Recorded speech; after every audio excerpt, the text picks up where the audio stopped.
भगवान शंकर की जय हो, भगवान गणेश की जय हो, माँ पार्वती की जय हो। श्री शिवाय नमस्तुभ्यम। ओम नमः शिवाय। आइए सुनते हैं श्रावण मास महात्म्य अध्याय 13।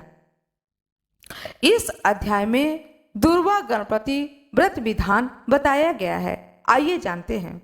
शरद कुमार कहते हैं ईश्वर से, हे भगवान, किस व्रत के द्वारा अतुलनीय सौभाग्य प्राप्त होता है और मनुष्य पुत्र पौत्र धन ऐश्वर्य तथा सुख प्राप्त करता है।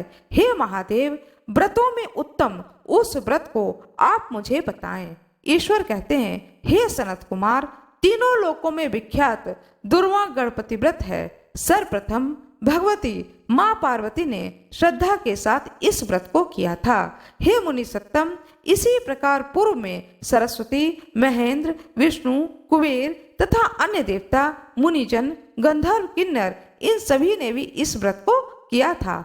श्रावण मास के शुक्ल पक्ष की शुद्ध व महापुण्यदायिनी चतुर्थी तिथि को इस व्रत को करना चाहिए, क्योंकि उसी दिन सभी पाप समूह का नाश हो जाएगा। चतुर्थी के दिन स्वर्ण पीठ आसीन स्थित एक दंत गजानन विघ्नेश की स्वर्णमय प्रतिमा बनाकर उसके आधार पर स्वर्णमय दुर्वा को व्यवस्थित करके पश्चात विघ्नेश्वर को रक्त वस्त्र से वैथिष्ट ताम्रमय पात्र के ऊपर रख करके सर्व भद्र मंडल में रक्त पुष्पों से अपामार्ग, शमी, दुर्वा, तुलसी, बेलपत्र, इन 5 पत्रों से, अन्य उपलब्ध सुगंधित पुष्पों से, सुगंधित द्रव्यों से, फलों तथा मोदकों से उनकी पूजा करनी चाहिए। इसके बाद उन्हें उपहार अर्पित करें। इस प्रकार अनेक उपचारों से भी गिरजापुत्र विघ्नेश की पूजा करनी चाहिए। इस प्रकार कहें, सुवर्ण निर्मित इस प्रतिमा से मैं भगवान गणेश का आवाहन करता हूँ। हे प्रभु, आप पधारें। इस सुवर्ण में सर्वोत्तम रत्न जटित सिंहासन को मैंने आसन के लिए प्रदान किया है, इसलिए हे विश्व के स्वामी, आप इसे स्वीकार करें। हे उमासुत, आपको नमस्कार है। हे विश्वव्यापिनी, हे सनातन, मेरे समस्त कष्टों को आप नष्ट कर दें। मैं आपको पाद्य अर्पित करता हूँ। हे गणेश्वर, देव, उमापुत्र तथा मंगल का विधान करने वालों को यह अर्घ प्रदान करता हूँ। हे भगवान, आप मेरे इस अर्घ को स्वीकार करें। विनायक, शूर तथा वर प्रदान करने वालों को नमस्कार है, नमस्कार है। मैं आपको यह अर्घ समर्पित करता हूँ, आप इसे ग्रहण करें। मैंने गंगा आदि सभी तीर्थों से प्रार्थना पूर्वक यह जल प्राप्त किया है। हे सुरपुंगव, आपके स्नान के लिए मेरे द्वारा प्रदत्त इस जल को स्वीकार कीजिए। सिंदूर से चित्रित तथा कुमकुम से रंगा हुआ यह वस्त्र युग्म आपको दिया गया है, आप इसे ग्रहण करें। हे लंबोदर, आप सभी विघ्नों का नाश करने वाले हैं, आपको नमस्कार है। उमा के शरीर के मल से आविर्भूत हे गणेश जी, आप इस चंदन को स्वीकार करें। हे सुश्रेष्ठ, मैंने भक्ति के साथ आपको रक्त चंदन से मिश्रित अक्षत अर्पण किया है। हे सुरसुत्तम, आप इसे स्वीकार करें। मैं चंपा के पुष्पों, केतकी के पत्रों तथा जपा कुसुम के पुष्पों से गौरी पुत्र की पूजा करता हूँ।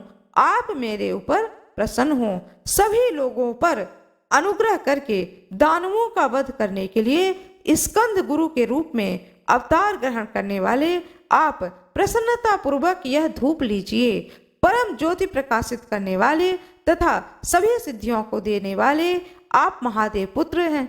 मैं आपको दीप अर्पण करता हूँ, आपको नमस्कार है। इसके अलावा गणानाम त्वाम इस मंत्र से मोदक, 4 प्रकार के अन्न, पायस तथा लड्डू आदि का नैवेद्य अर्पित करें।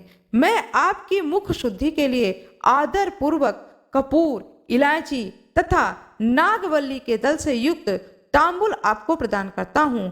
हिरण्यगर्भ के गर्भ में स्थित अग्नि के सुवर्ण बीज को मैं दक्षिणा रूप में आपको प्रदान करता हूँ, आप मुझे शांति प्रदान कीजिए। हे गणेश्वर, हे गणा अध्यक्ष, हे गौरीपुत्र, हे गजानन, हे इभानन, आपकी कृपा से मेरा यह व्रत पूर्ण हो। इस प्रकार अपने सामर्थ्य के अनुसार विघ्नेश का विधिवत पूजन करके उपस्कर निवेदित सामग्री सहित गण अध्यक्ष को आचार्य के लिए अर्पण कर देना चाहिए। उनसे प्रार्थना करें, हे भगवान, हे ब्राह्मण, दक्षिणा सहित गणराज की मूर्ति को आप ग्रहण कीजिए। आपको वचन से मेरा यह व्रत आज पूर्णता को प्राप्त हो। जो मनुष्य 5 वर्ष तक इस प्रकार व्रत करके उद्यापन करता है वह वांछित मनोरथों को प्राप्त करता है और देहांत के बाद शिवलोक को जाता है।